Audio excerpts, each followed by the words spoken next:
Bueno, eh, bienvenidos. 3 de julio de 2026, tercera sesión de estudio, abocados a la lectura, el comentario del trabajo de Alejandro Dajjal, Entre París y Buenos Aires, la invención del psicólogo, en el periodo que comprende de 1942 a 1966.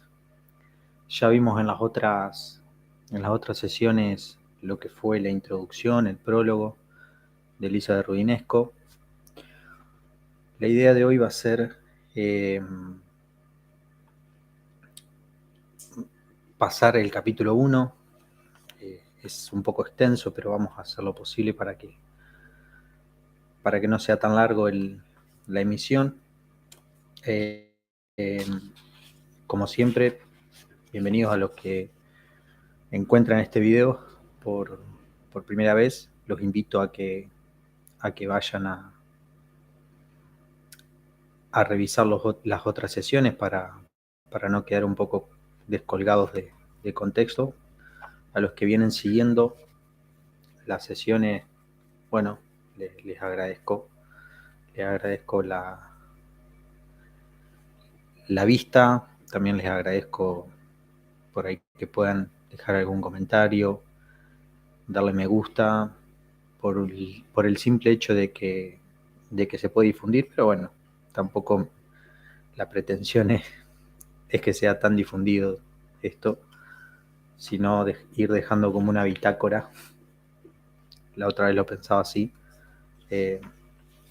y un registro de esta lectura, de este encuentro, y compartirlo para mí es un interés muy, muy especial, y por eso es que hago esto. Un material que siempre me llamó la atención, lo he podido consultar de manera muy breve, parcial. Hoy tengo la oportunidad de contar con el material, y haber arrancado la lectura era para mí un motivo para compartirlo, y bueno, no encontré otro modo que bueno, que es la transmisión en directo, y bueno, en realidad uno de los objetivos es poder llegar a compartir y tener un feedback del otro lado, por así decirlo. Pero bueno, para no extenderme más en ese comentario, que bueno, que es un poco introductorio, general, vamos a pasar ahora sí al material. Bueno, antes del primer capítulo estuvimos revisando el índice también. Digo estuvimos en un plural majestático, creo que se le dice, para no sentirme tan solo. Un poco el índice, se estuvo viendo eso, quedó esta advertencia por fuera del índice, pero bueno, la retomo porque aclara bastante algo que puede resultar llamativo en este primer capítulo. ¿Qué nos dice en la advertencia el autor? Es que la historia de las disciplinas psi, que él considera, especialmente en la Argentina, trascienden las fronteras del país, es decir, llega a otros países, España, México, Venezuela, entre otros, por profesionales de esas otras regiones que han tenido interés por preguntarse acerca de los orígenes de estos profesionales, que en un momento dado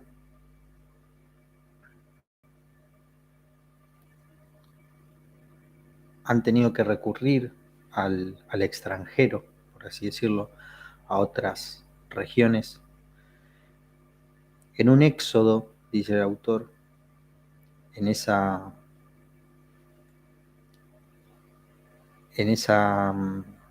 época tan especial que fueron los años 70 en el país. Este éxodo de psicólogos, psiquiatras y psicoanalistas, Ya van viendo cómo él trabaja en tríada esas tres profesiones. Fue un modo muy considerable y bueno, el interés también de responder a una genealogía de estas disciplinas en la Argentina apunta a responder un poco los interrogantes de esos otros profesionales que se han encontrado con argentinos y que los han caracterizado, según él, de una forma muy especial, muy particular. En ese sentido, la advertencia va a razón de que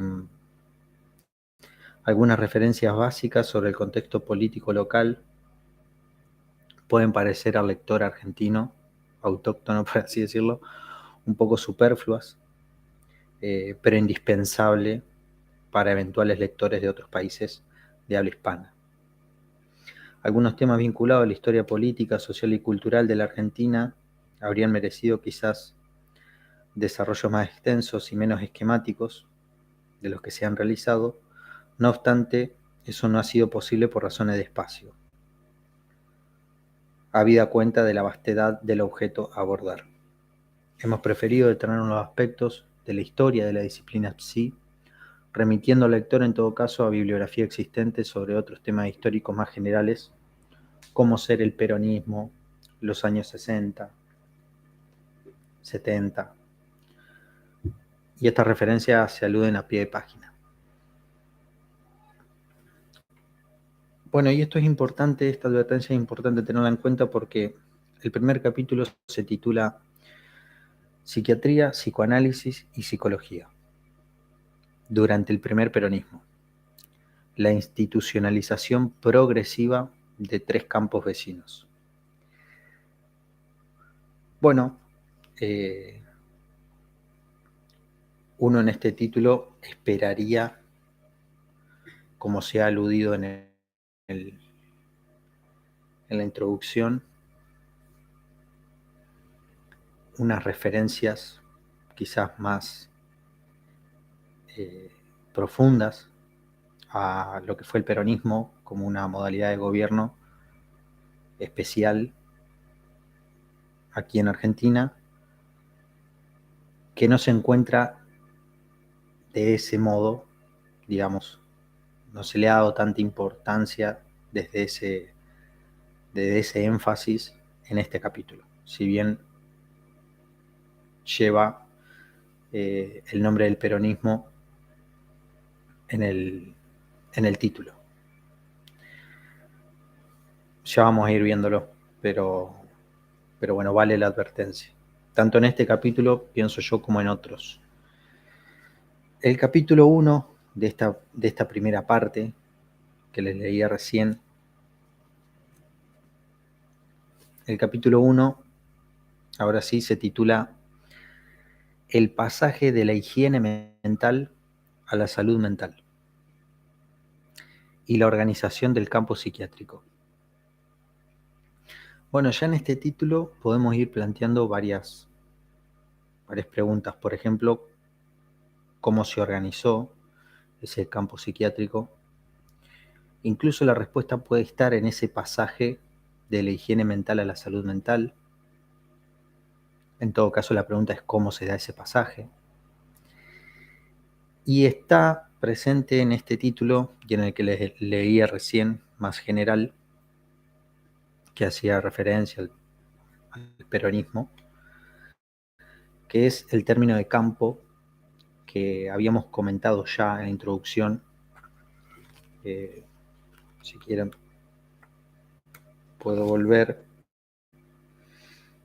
El campo se define como un espacio complejo con propiedades y reglas específicas que constituyen un sistema de relaciones objetiva entre posiciones adquiridas, donde las ideas, los textos y las prácticas tienen un valor relativo a la ubicación de los actores, ya sea que se trate de individuos, grupos o escuelas. Bueno, esta es una de las definiciones que retoma el autor en la introducción, que hacen referencia a esta noción de campo que ya les digo, me resulta crucial y creo que, o al menos en este capítulo, es el hilo conductor del trabajo.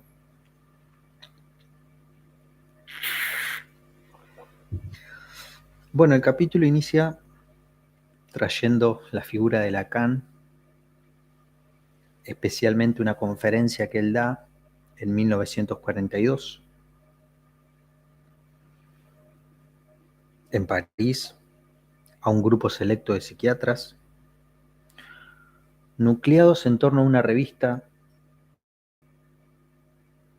traducida como La evolución de la psiquiatría, donde había diferentes personajes, entre ellos Henry A., Minkowski. Y aquí yo podría ya detenerme a hacerles mi advertencia de que este trabajo va a ir tomando como hilo conductores también personajes y diferentes objetos, como por ejemplo las revistas, para ir desarrollando esa genealogía. Es decir, ya lo vimos un poco en la introducción, la referencia a diversos personajes parece ser una forma, un estilo que toma el autor para ir develando esta genealogía, estas formas de organización de los campos que en última instancia inventan una nueva forma del psicólogo tan especial, incluso tan exótica para otros países. Y lo hago acá este comentario porque, bueno, ya ustedes vieron cómo estos elementos inician ya en el comienzo del capítulo. En esta conferencia, el psicoanalista francés abundaba en detalles sobre el viaje a Inglaterra que había realizado un año antes, 1945, apenas finalizada la guerra. Profundamente impactado por lo que allí había visto y oído, Lacan explicaba de qué forma el psicoanálisis operativo y la psicología de grupos habían ayudado a organizar un ejército británico victorioso. Para los tiempos de paz que se avecinaban, predecía que el psiquiatra se vería proyectado hacia la vida pública, acercándose al funcionario, al administrador e incluso al psicotécnico. En la discusión posterior a la conferencia, frente al escepticismo de Henry A. y Minkowski, un psiquiatra argentino se unió a Lacan en su entusiasmo por la nueva perspectiva social que la guerra había abierto a la psiquiatría. Se trataba de Gregorio Berman, quien participaba entonces en las gestiones tendientes a la creación de la Organización Mundial de la Salud. Bueno, yo tengo acá un poco el listado de los personajes que va nombrando Dafkal, que no conocía, mejor dicho, y que hizo una especie de machete para usarlo como de apoyo, como herramienta.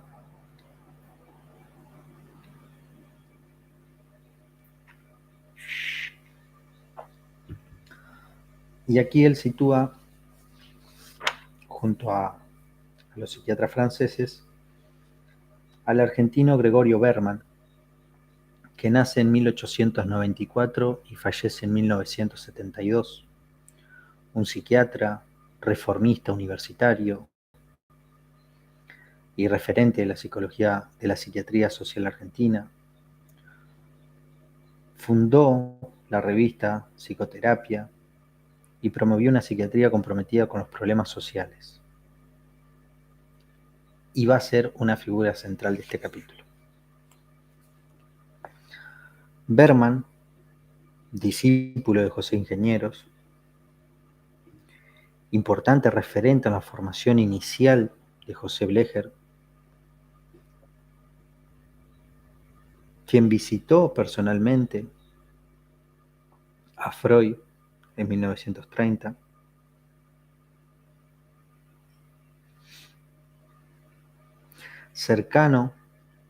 había sido un profesional cercano a la reflexología,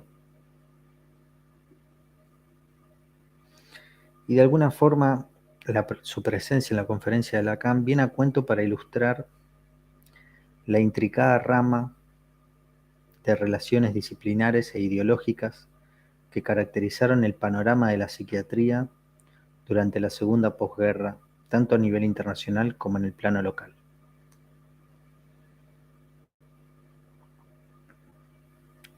En este contexto de transformación radical, plagado de disputas esperables y de encuentros un tanto improbables, fue perfilándose una nueva configuración de los discursos sí.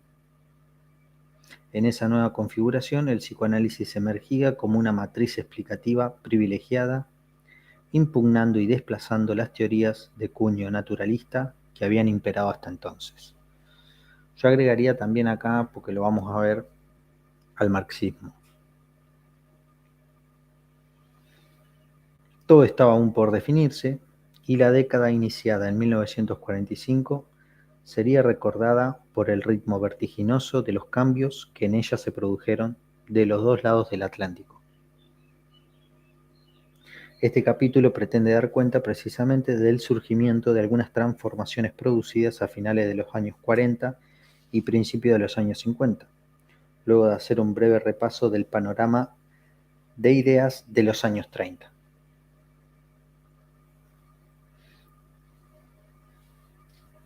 Aquí se sitúa el pasaje de una psiquiatría tradicional, de orientación biológica, replegada en el asilo, a un nuevo paradigma interdisciplinario en el que el psiquiatra debía nutrirse tanto del psicoanálisis como de las ciencias humanas.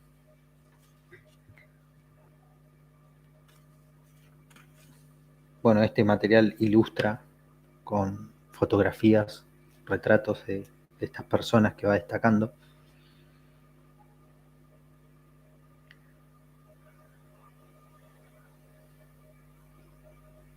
El segundo apartado se titula La higiene mental y las psicoterapias, el psicoanálisis a la francesa. En este apartado comenta que la psiquiatría argentina reconoce una influencia francesa de larga data, como toda la psiquiatría de los países hispanos desde el siglo XIX. Y aquí ya hace una referencia a pie de página de un trabajo.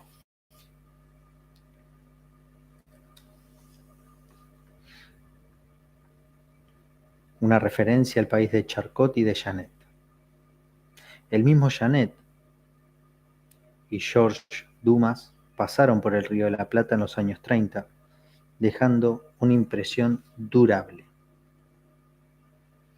No obstante, luego de la Primera Guerra Mundial, la psiquiatría alemana ya había empezado a ocupar un lugar de privilegio que cedería a la psiquiatría anglosajona luego de la Segunda Guerra Mundial.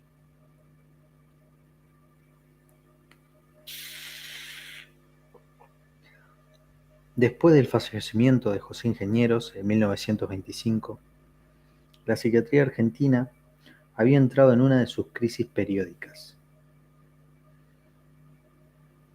Nuevos tratamientos, menos morales y más adaptados a los conocimientos neurofisiológicos de la medicina, prometían redorar los blasones de una psiquiatría que ya no solo quería ser humanística, sino que también pretendía ser científica.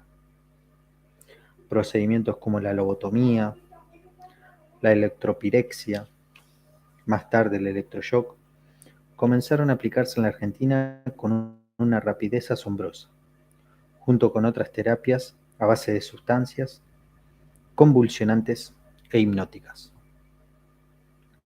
En los años 30, el movimiento de la higiene mental, al interesarse en las condiciones ambientales de la enfermedad, había terminado de erosionar los restos del paradigma hereditario degenerativo. Vamos a ver un poco de qué trata este movimiento de la higiene mental. El psiquiatra, junto con el loco, salían lentamente de su reclusión asilar para buscar en otra parte las causas y los tratamientos de la enfermedad.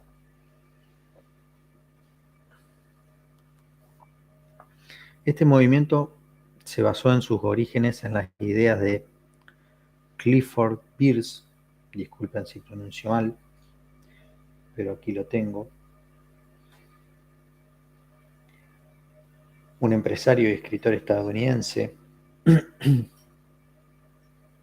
que fundó el movimiento de la higiene mental, buscó humanizar el trato de las personas con padecimientos mentales, egresado de la Universidad de Yale, que gracias a la publicación de sus memorias, en las que criticaba las condiciones en las que había sido internado, obtuvo el apoyo de varias personalidades. Piensen ustedes si uno consideraría la memoria de Schreber también como un testimonio que atenta contra la salud mental en el tratamiento, ¿no? 2 años más tarde funda el Comité Nacional de Higiene Mental e instó a la comunidad internacional a crear una red mundial de las sociedades de higiene mental.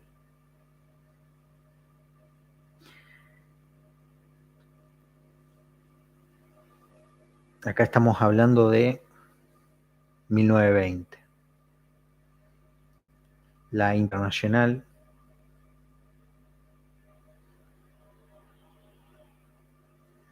La Comisión Internacional de Higiene Mental se realiza con esto gracias al apoyo de James, de Adolf Meyer, lo que termina llevando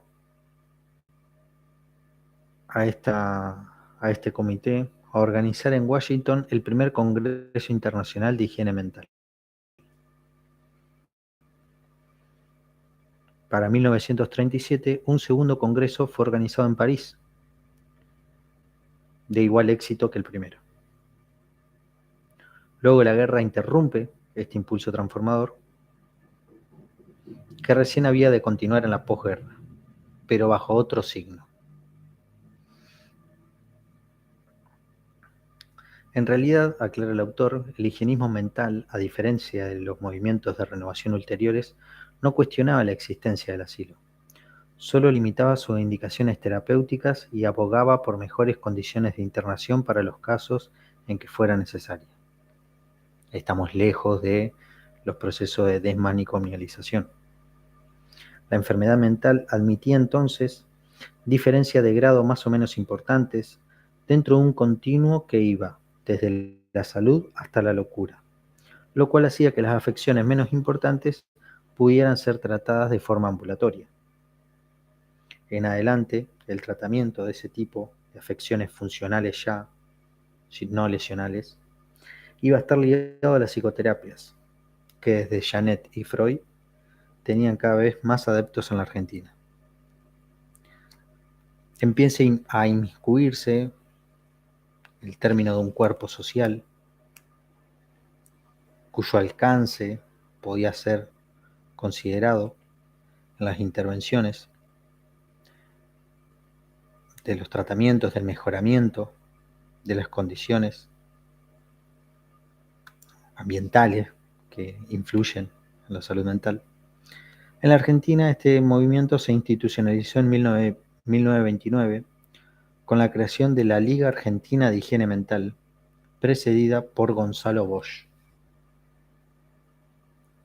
Tercer personaje o segundo personaje en nuestro país.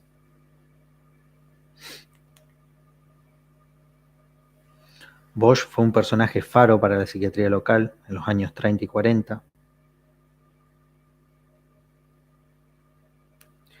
Fue titular de la cátedra de psiquiatría en la Universidad del Litoral, en Rosario. En 1931 vuelve a Buenos Aires como director del Hospicio de las Mercedes, ese enorme hospital neuropsiquiátrico, donde se desempeñaría hasta 1947. creó dentro del hospicio los cursos de especialización en psiquiatría.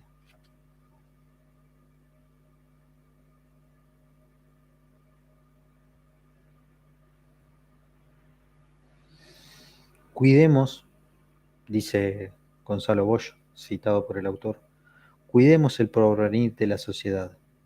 Seamos cultores de la dicha humana. Evitemos los factores de decadencia que un día hicieron perder a Roma un mundo conquistado. Apliquemos las sabias leyes de la eugenia y regularicemos la vida social, que es toda ella un fenómeno de medida y de equilibrio.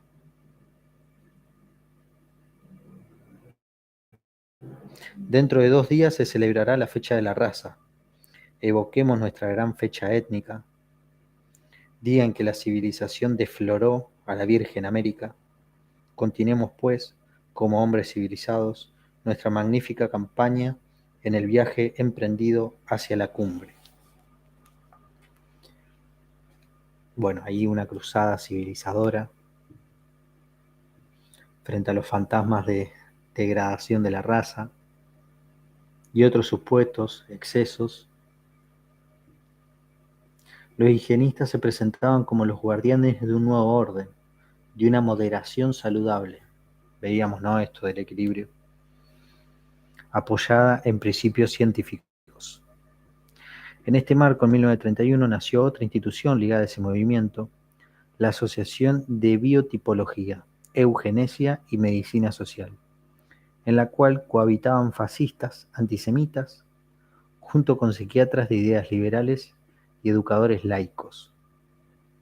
Esta institución ilustra bien la complejidad del campo intelectual durante la llamada década infame. Las ideas biotipológicas de Nicolás Pende, médico italiano admirado por Mussolini, habían inspirado a una asociación científica cuyo hospital e instituto de formación fueron inaugurados en 1933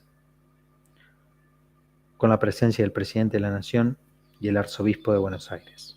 Bueno, un poco para resaltar acá las relaciones ideológicas que se dan en este campo, ¿no?, en esta época. Otra iniciativa ligadas a estos ideales reformadores tuvo lugar en los años 30, pero del otro lado del espectro político. Se trató de una revista en lengua española dedicada a la psicoterapia. Su director, Gregorio Berman, en la tradición de Janet y de Dumas, era médico y filósofo, y había sido discípulo de José Ingenieros. Sus últimos años de estudiante de medicina se transformó en uno de los protagonistas de la reforma universitaria de 1918 de Córdoba.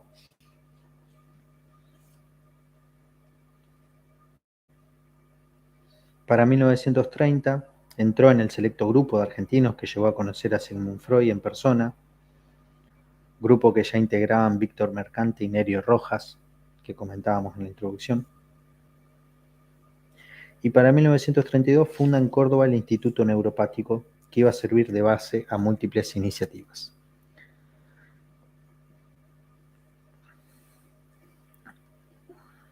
El nombre completo de la publicación dirigida por Berman era el de Revista de Psicoterapia, Psicología Médica y Psicopatología, Psiquiatría, Caracterología e Higiene Mental. Vean ustedes lo largo de la revista. Sin embargo, es claro que el denominador común de todos estos discursos era en esa época la psicoterapia y en especial el psicoanálisis. Sin embargo, el interés por el psicoanálisis debía entenderse a la luz de la tentativa de renovación del alienismo mental argentino, porque vamos a ver, hay algunas diferencias con el psicoanálisis en el sentido de que siempre fue recibido y transformado, ¿no? En tal sentido hay que destacar que los miembros del consejo de redacción de la revista estaban muy ligados a Francia.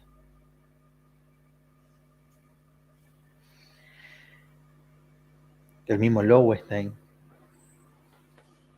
Eran miembros titulares de la Sociedad Psicoanalítica de París, formaba parte del consejo de la revista, el consejo de redacción. Mientras que por otra parte, dos médicos locales, Emilio Pizarro Crespo y Juan Ramón Beltrán, eran miembros correspondientes de la Sociedad Psicoanalítica de París, y lo fueron de 1935 uno y de 1931 otro. Pizarro Crespo fue con toda probabilidad el primer argentino en citar a Lacan en las páginas del primer número de Psicoterapia, en un trabajo dedicado al movimiento psicoterapéutico en Francia. Acababa de dar una conferencia en París, en la Sociedad Psicoanalítica de París, sobre los factores psíquicos en el dominio de la clínica. Eso por Pizarro Crespo. En cuanto a Beltrán, fue profesor adjunto de psicología en la Facultad de Filosofía y Letras de la Universidad de Buenos Aires, y quizás haya sido el primero en el Río de la Plata en declararse públicamente psicoanalista, al mismo tiempo que conservaba sus simpatías por las teorías de Lombroso. ¿No? Qué sorprendente.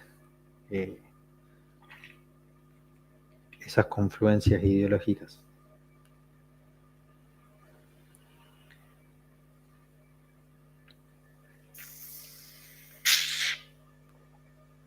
Para 1939, dentro de la Asociación Médica Argentina, Beltrán funda la Sociedad de Psicología Médica y Psicoanálisis, sin ninguna relación a la IPA por entonces,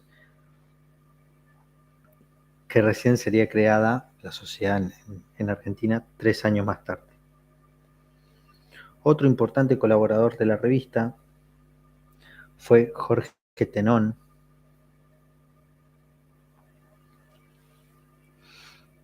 cuya tesis de 1930 fue sobre psicoterapia comparada y psicogénesis, ocasión de un intercambio epistolar con Freud, a quien citó con admiración hasta 1935.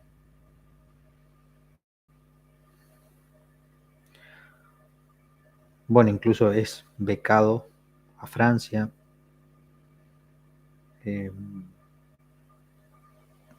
Este personaje, Terón, como otros, tienen una alianza con la izquierda, con las ideologías de izquierda.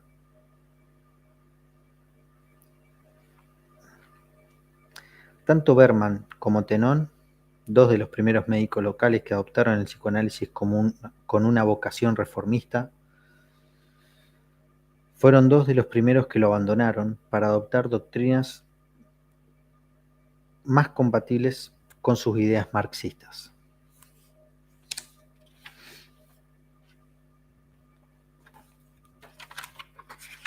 Bueno, aquí un poco la ubicación de estos personajes. El segundo apartado de este capítulo se titula Las disputas por la hegemonía dentro del campo psiquiátrico entre los años 40 y 50. A principios de los años 40, la oposición entre reflexología y psicoanálisis no parece haber sido tan tajante como sería a fines de esa misma década.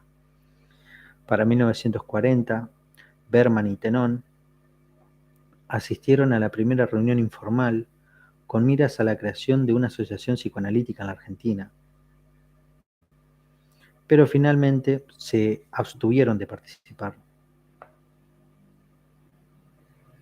Más que nada por condiciones institucionales como el análisis didáctico.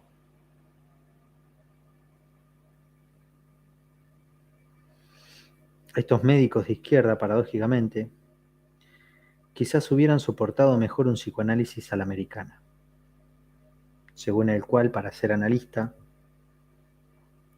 no era necesario renunciar a la psiquiatría, ya que el análisis, en la americana, era visto solo como una variante entre otras susceptibles de enriquecer el arsenal terapéutico del psiquiatra. Ahí hay una confrontación que empieza a haber entre los campos, muy interesante. Otros autores mostraban en esa misma época una voluntad conciliadora. Y aquí cita a Ángel Garma, que había dedicado un capítulo de su libro El psicoanálisis presente y perspectivas. Había dedicado un capítulo a la exploración de los lazos entre psicoanálisis y reflexología.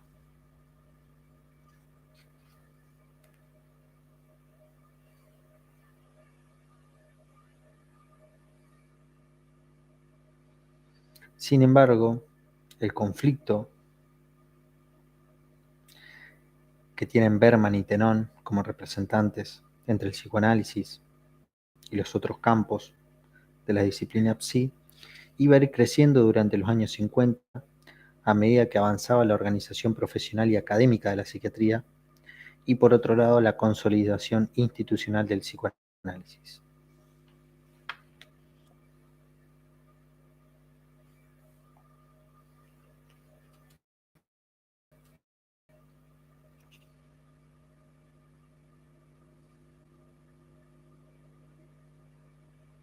A tal punto que Berman llega a publicar un trabajo titulado Psicoanálisis enjuiciado.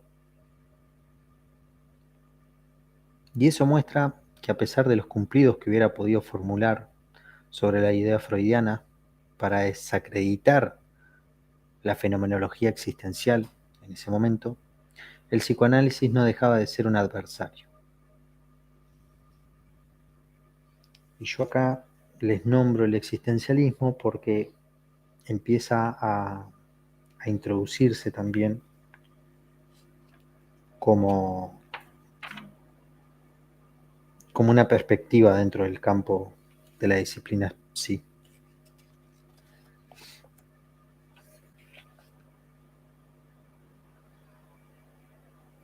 Pasamos entonces al tercer apartado,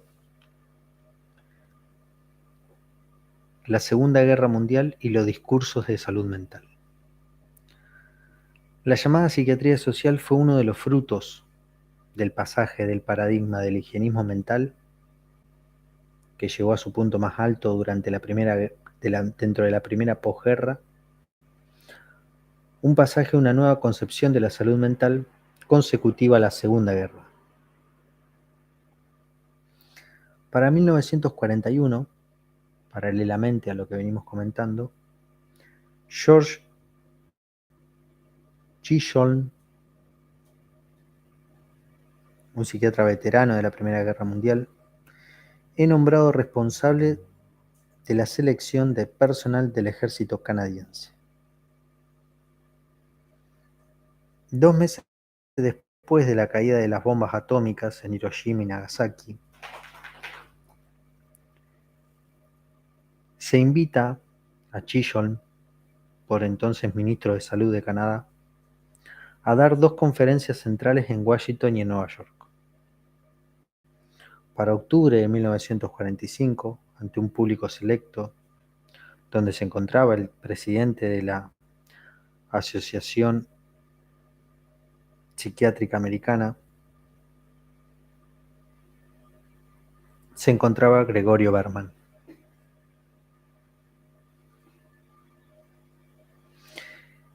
Según las palabras de Berman, estas conferencias provocaron una conmoción en los círculos psiquiátricos y médicos de habla inglesa de ambos lados del océano.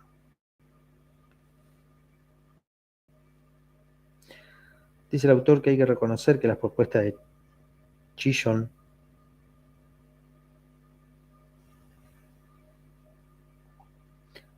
abogaban menos por una nueva psiquiatría que por una nueva pedagogía social, apoyada en el psicoanálisis, la psicología y una antropología cultural no exenta de algunos resabios del darwinismo.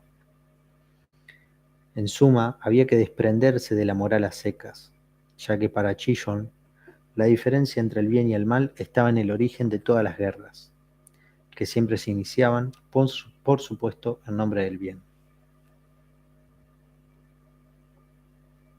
En este contexto, el tipo de relativismo cultural propuesto por Chisholm pudo llegar a implementarse y a transformarse incluso en el credo de una generación signada por una voluntad reformista.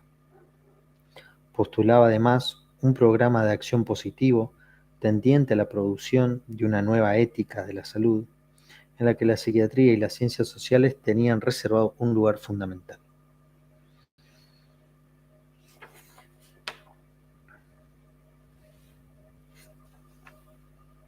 Hay algunas citas de Chillon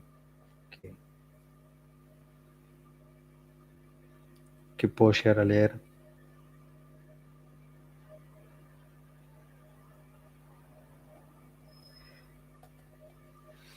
Incluso el autor maneja la hipótesis de que fue influido por Erich Fromm, y desde ahí vendría un poco la influencia del psicoanálisis. Por este sesgo, la educación, junto con el mejoramiento de la seguridad y la reducción de las desigualdades económicas, eran uno de los medios susceptibles de prevenir las guerras. Bueno, voy a citar acá, voy a leerles la cita, mejor dicho, de Chillon. Dice: la responsabilidad de diseñar los cambios necesarios en el comportamiento humano depende claramente de las ciencias que trabajan en ese campo. Psicólogos, psiquiatras, sociólogos, economistas y políticos deben enfrentarse en esta responsabilidad. Debemos considerar seriamente qué puede hacerse para salvar a la raza de ella misma de la sed insaciable de su propia sangre. En un contexto de guerra mundial, donde se empieza a solicitar la intervención en el campo social, en el cuerpo social, mejor dicho, de disciplinas de ciencias humanas. En otro contexto, en otras latitudes, de las que nombrábamos al principio en esta conferencia de Lacan. Acá estamos hablando de Canadá, Estados Unidos. Esta utopía liberadora, llega a decir el autor.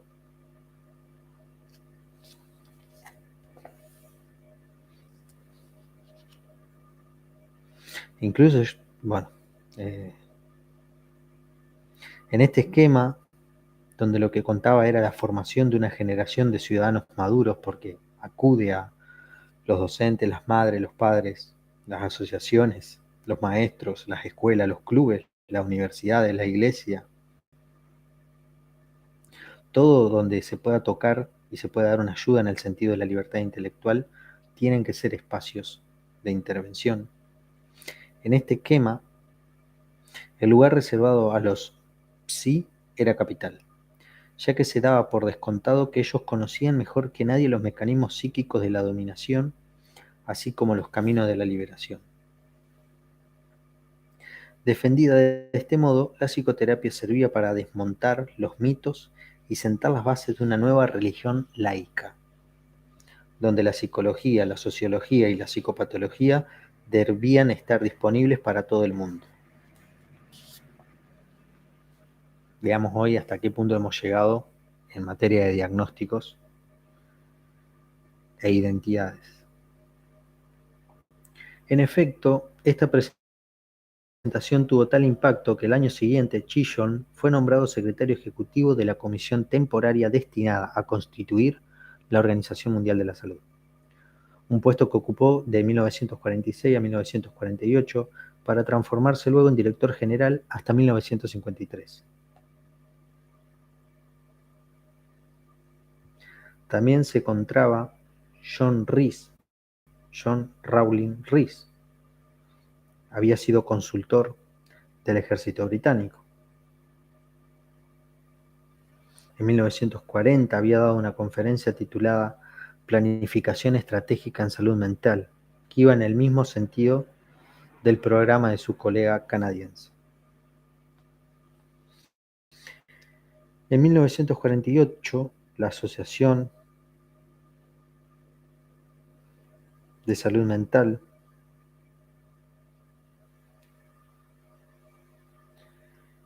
inglesa encargó a Rees la organización del Tercer Congreso Internacional de Higiene Mental. Con ese fin, Rees acude a Nueva York, donde obtuvo el acuerdo del de la Comité Internacional de Higiene Mental, que habíamos nombrado antes, y del apoyo de la Asociación Americana de Psiquiatría. Se reunió con Chillon y finalmente, luego de diferentes arreglos, el Congreso tuvo lugar en Londres en agosto de 1948, que en realidad incluía 3 congresos sucesivos: uno de psiquiatría infantil, donde asistieron Anna Freud y Melanie Klein, otro de psicoterapia médica y un tercer congreso de salud mental. Un mes antes se había reunido allí en Londres una comisión internacional con el fin de redactar el acta de fundación de la Federación Mundial de Salud Mental, destinada a tomar la posta del antiguo Comité Internacional de Salud Mental.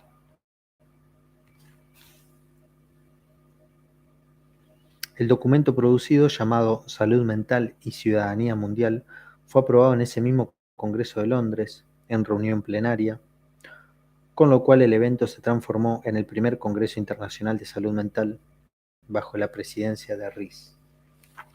Yo lo nombro al pasar porque creo que lo comenté antes a Rees, pero... y no, yo comenté a Clifford Beer.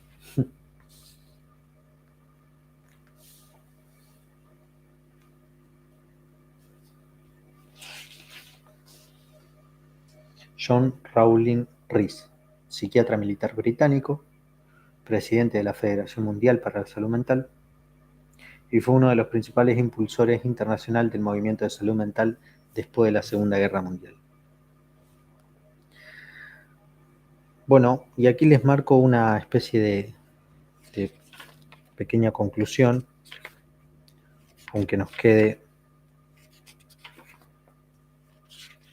2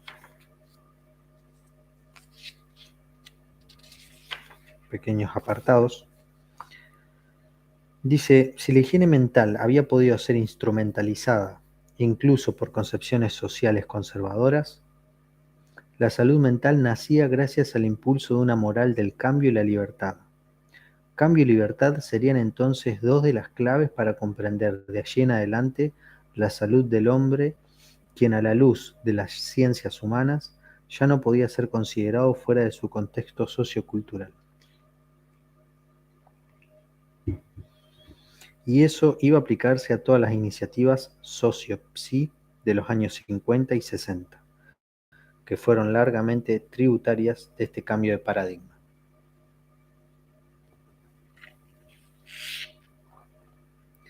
Aquí el siguiente apartado es Nueva York, París, Buenos Aires. Gregorio Berman y la definición de la sociopsiquiatría. Luego de esta presentación general del nuevo contexto internacional de la salud mental, volvamos ahora a Gregorio Berman y su rol en la organización del campo psiquiátrico en la Argentina. Berman estuvo entonces en Washington y en Nueva York, en momentos verdaderamente inaugurales, tejiendo relaciones personales con aquellos que pocos meses después iban a conducir la institucionalización de la salud mental a nivel internacional.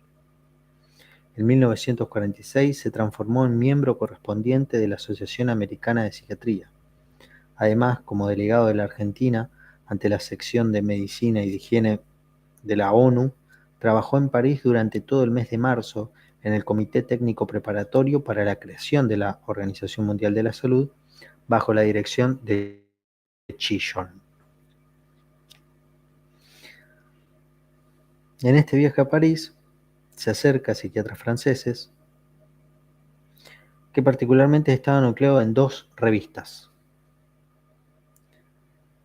Una de ellas, La evolución de la psiquiatría, era la que comentábamos al principio,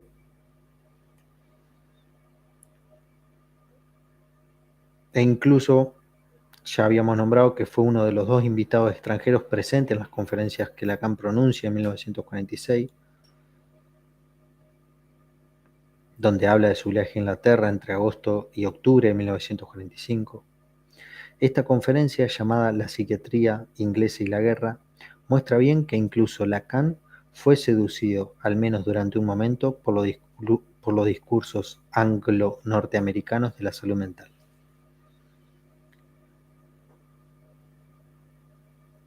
Y yo estoy recordando en el seminario 1 algunas referencias de Lacan respecto a la salud mental.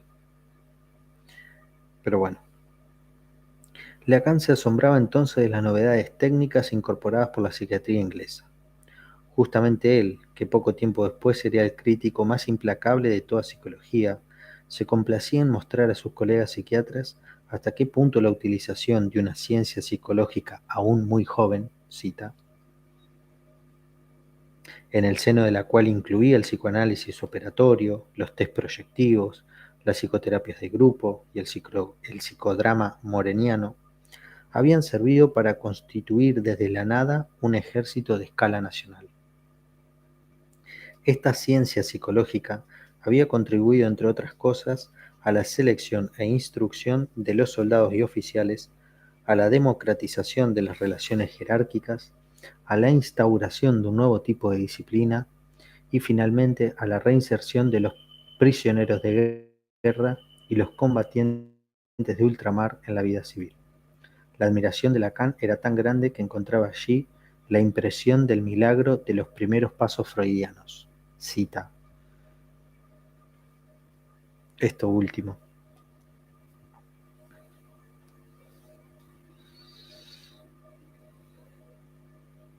Y cita también a Berman, que dice: el psiquiatra se convierte cada vez más en un médico social y debe ocuparse del estudio de fenómenos políticos como el fascismo.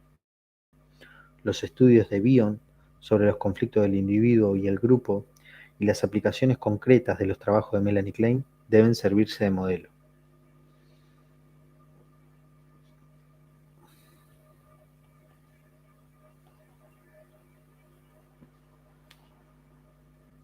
No obstante, en el campo fenomenológico, Eugene Minkowski y Henry A. no parecían tan entusiasmados con esas innovaciones.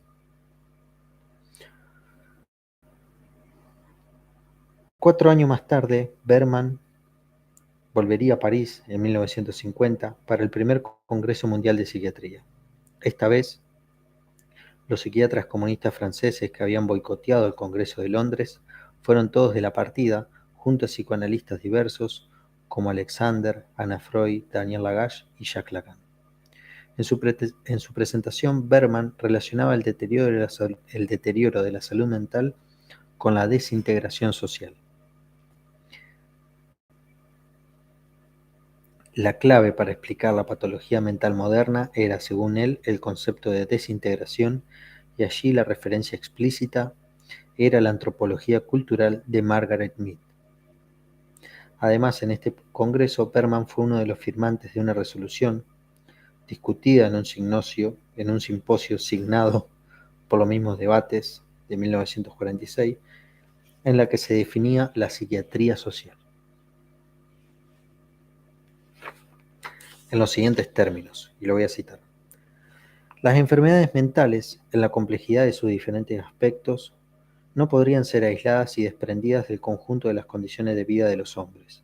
La psiquiatría permanecerá sobre el plano del rigor científico y del humanismo médico en la medida en que se dé a la noción de psiquiatría social y el estricto sentido del estudio y conocimiento del determinismo social de las enfermedades mentales. Esta definición general había sido el fruto de un debate y de un compromiso donde podrían rastrearse las huellas de los ideales de la salud mental a la americana.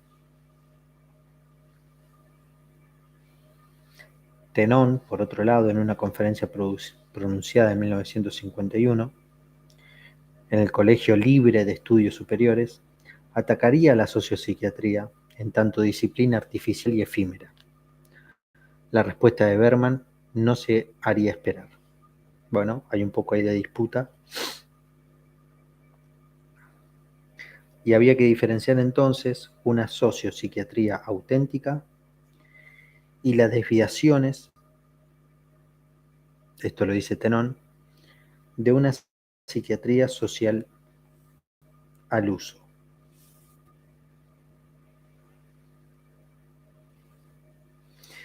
Dice el autor, ¿qué es lo que esa sociopsiquiatría auténtica significaba en la práctica concreta? Es una cuestión que siempre quedaría en un plano de máxima indefinición.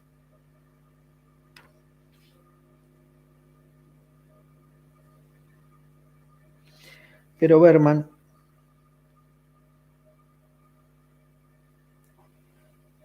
no daría tanta importancia a quienes lo criticaban por izquierda, y se ve que acá Tenon se incluía, sino que prestaba más atención a sus adversarios de derecha. Y aquí lo nombra a Ángel Garma, representante del establishment analítico. Y la ocasión se presentó en 1953 en las terceras jornadas argentinas de psiquiatría, en Tucumán, donde Garman haría alusión a la guerra y el suicidio en términos que Berman no pudo dejar de objetar. Bueno, el problema de las guerras y su interpretación, al igual que para toda esa generación, parece haber sido una preocupación central.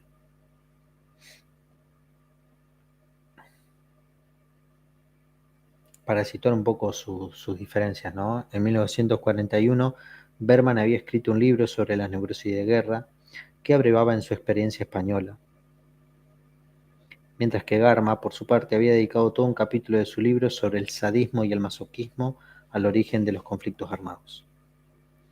A pesar de las ambivalencias teóricas, Berman nunca dejaría de considerar al psicoanálisis como parte del dominio de la psiquiatría y por eso mismo como un rival temible.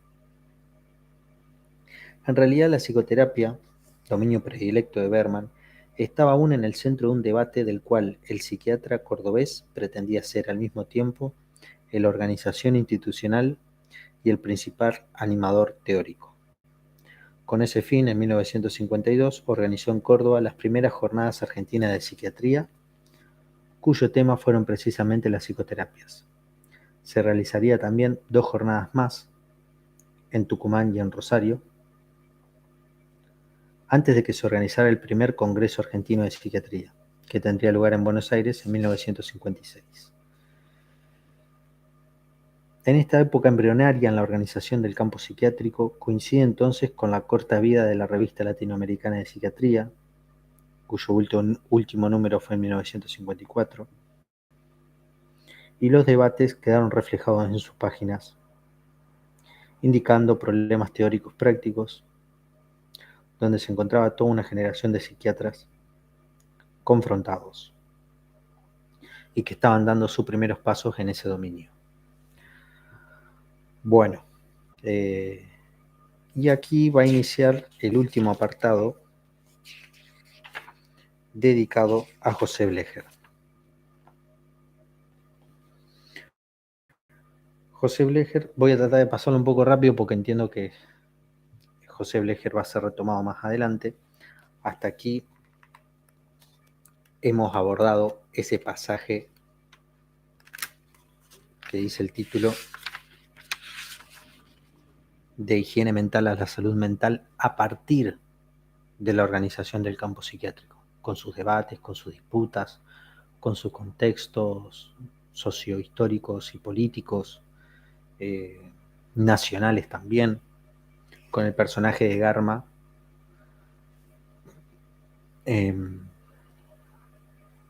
como un personaje principal, pero también haber nombrado a otros, ¿no? Bueno, José Blecher y el narcoanálisis, entre el psicoanálisis y la reflexología. Otra cosa que yo quería decir que me pareció en la lectura, se me presentó muy seguido, era que en estas discusiones del campo de la psiquiatría, que haya surgido una concepción por parte de Lacan, quien incluye una genealogía psiquiátrica en el psicoanálisis también, en soporte teórico del otro. O sea, me parece que entendiendo este contexto también de disputas,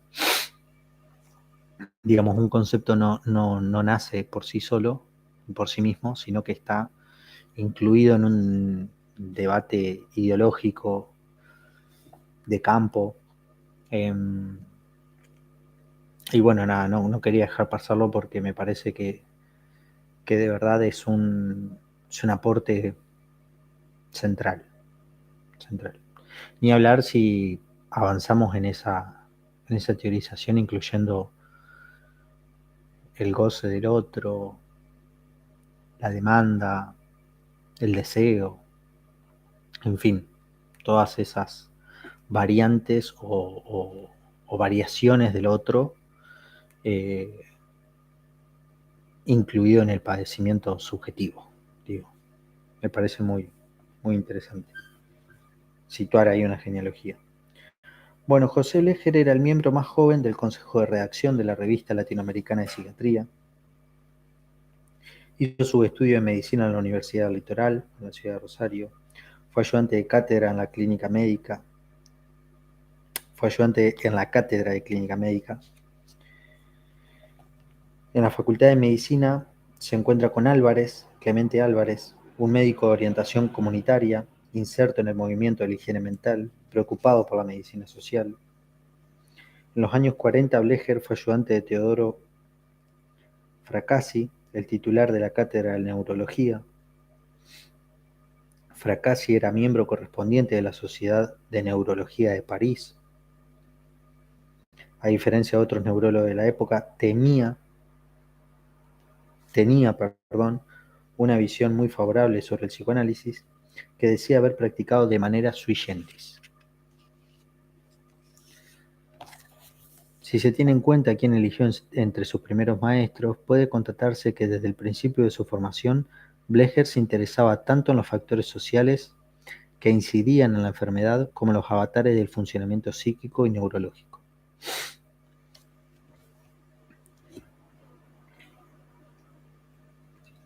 Entretanto, soñaba con viajar a perfeccionarse en París. Obtuvo una beca del gobierno francés, pero que sin embargo tuvo dificultades de obtener su pasaporte por cuestiones políticas y debió quedarse en Argentina. Empezó a frecuentar a la provincia de Tucumán, donde se formó en reflexología con un inmigrante ruso de apellido Gavrilov. Viajó a Córdoba también, donde asistió al célebre Instituto Neuropático de Gregorio Berman. Se integró al grupo de la Revista Latinoamericana de Psiquiatría y estableció con Berman una relación muy estrecha, justamente en esa época en la que el médico cordobés se codeaba con lo más ganado de la psiquiatría internacional. Ya que no había podido viajar a Francia, en la biblioteca de su mentor, Blecher encontraba textos originales de autores que difícilmente hubiera podido encontrar en otro lado. Con estas lecturas en su haber, todavía en Santiago del Estero, José Blecher escribió su primer libro a principios de 1950, que sería publicado en el 52. Su título era Teoría y prácticas del narcoanálisis. Un título que reproducía exactamente un artículo publicado por Enrique Pichón Rivière, otro de sus maestros. De ese modo, anticipando una tendencia que sería común en los años por venir, Blecher había tomado una idea esbozada por Pichón para sistematizarla y llevarla hasta sus últimas consecuencias. Con ese fin realizó un trabajo muy erudito, con más de 500 fuentes bibliográficas en inglés, francés, italiano y español, donde contaba la historia y exponía la actualidad de la utilización de narcóticos con fines terapéuticos, exponiendo además numerosos casos clínicos. Blecher tomó el término narcoanálisis de Stephen Horsley, quien ya desde 1936 había comenzado a utilizar barbitúricos por vía endovenosa y había publicado el primer trabajo sobre el tema en 1943. Para Blecher, aunque el narcoanálisis no fuera más que un medio compatible con terapias diversas, servía sobre todo para facilitar la transferencia gracias a la supresión de las inhibiciones y el debilitamiento de las resistencias.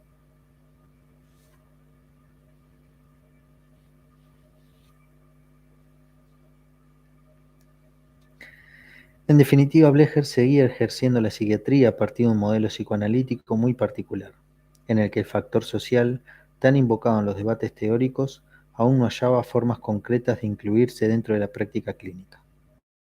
El lugar central que reservaba el psicoanálisis dentro de ese proceso era notable. Y cita a José Blecher. Aunque la obra de Freud pueda ser discutida y reformada en gran parte, la asociación libre introducida por él seguirá siendo considerada, sin ninguna duda, como la llave maestra de la psicopatología y psicología de nuestra época. Y sería suficiente la asociación libre para considerar a Freud como un innovador de la psicología. De este modo, en 1952 publicó un artículo en la Revista Latinoamericana de Psiquiatría sobre los progresos terapéuticos en psiquiatría a partir de los tratamientos farmacológicos, donde afirmaba que la terapéutica en el campo de la psiquiatría se ha enriquecido en los últimos lustros, con medios que han cambiado totalmente el papel del psiquiatra, transformándolo de un observador y clasificador de enfermedades en un médico capaz de obtener éxitos terapéuticos similares a los que se obtienen en cualquier otra rama avanzada de la medicina.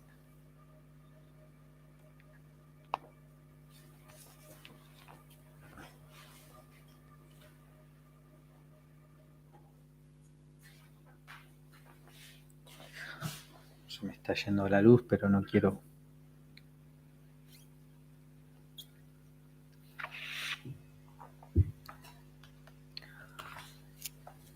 encandecerme.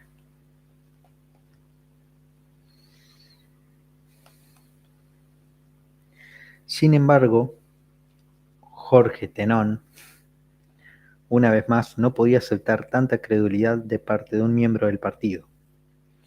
En una carta enviada al correo de lectores de la Revista Latinoamericana de Psiquiatría, advirtió sobre los riesgos de introducir la industria farmacéutica en la actividad médica, alegando que esta provocaba una ruptura entre la farmacología y la clínica.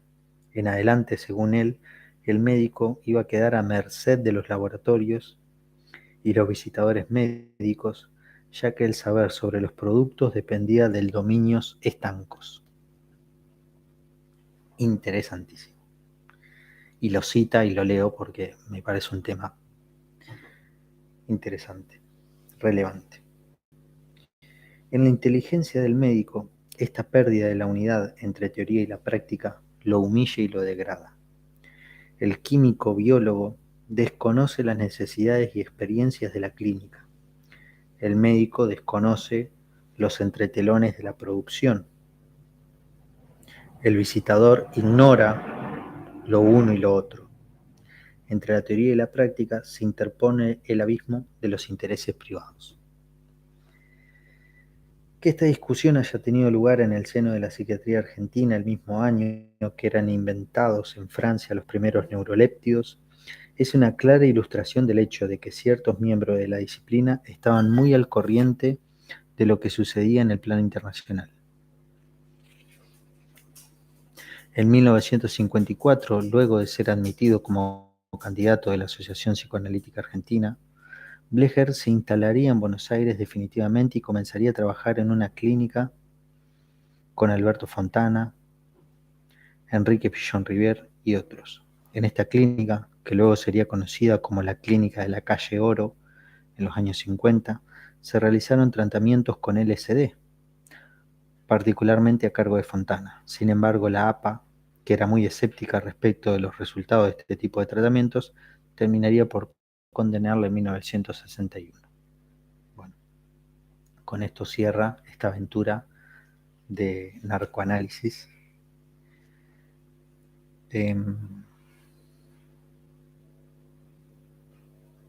Y ahora sí vamos a la conclusión. Que estos debates producidos en los años 40 y 50 más que nada, siguiendo los recorridos de Berman, Tenor y Blecher, se demuestra hasta qué punto durante el primer peronismo se produjeron unas importantes renovaciones del discurso psiquiátrico.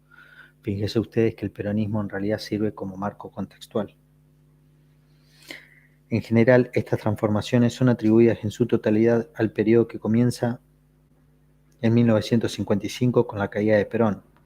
Sin embargo, se puede detectar retroactivamente las rupturas manifiestas entre el periodo peronista y el posperonismo,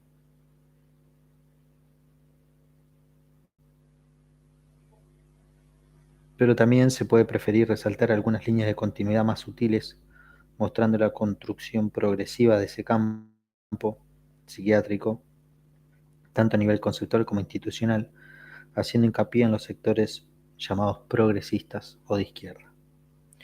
Muchos de los fenómenos estudiados irán perfilando una nueva configuración que en los años 60 desembocarían en la eclosión de los discursos de la salud mental, en lo que la psiquiatría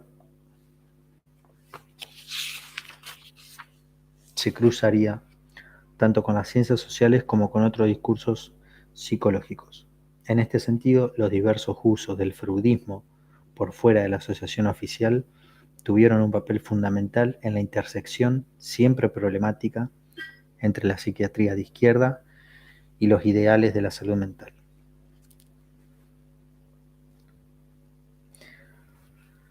Y culmina con una referencia a Bourdieu en relación al concepto de campo. Volvemos ahí y con esto cerramos. Desde una perspectiva bourdiana, esto podría interpretarse como una cierta autonomización del campo disciplinar de la psiquiatría, que era capaz de asimilar mejor las influencias externas a su propio discurso, definiendo al mismo tiempo un capital simbólico específico. A su vez, en lo sucesivo, esta incipiente autonomía discursiva sería acompañada por una especialización profesional creciente. Ambos elementos se potenciarían de manera exponencial a partir de 1955, en el marco de la renovación producida durante el posperonismo. Bueno, nos deja también el capítulo abierto para lo que sigue. Espero no haber sido tan pesado con el contenido, pero bueno, creo que al menos un poco lo pude exponer de qué va este capítulo, cuáles son sus personajes. Los invito a que los puedan googlear, los puedan conocer. Ya les digo, no me limito o no me exijo, mejor dicho, a hacer una exposición del capítulo ni un resumen, porque no cuento con esa posibilidad. Más bien me invito a compartirles la lectura, a mis comentarios y bueno, invitarlos en todo caso a que puedan consultar el material de ustedes. Así que bueno, vamos a terminar la transmisión. Nos vemos la próxima.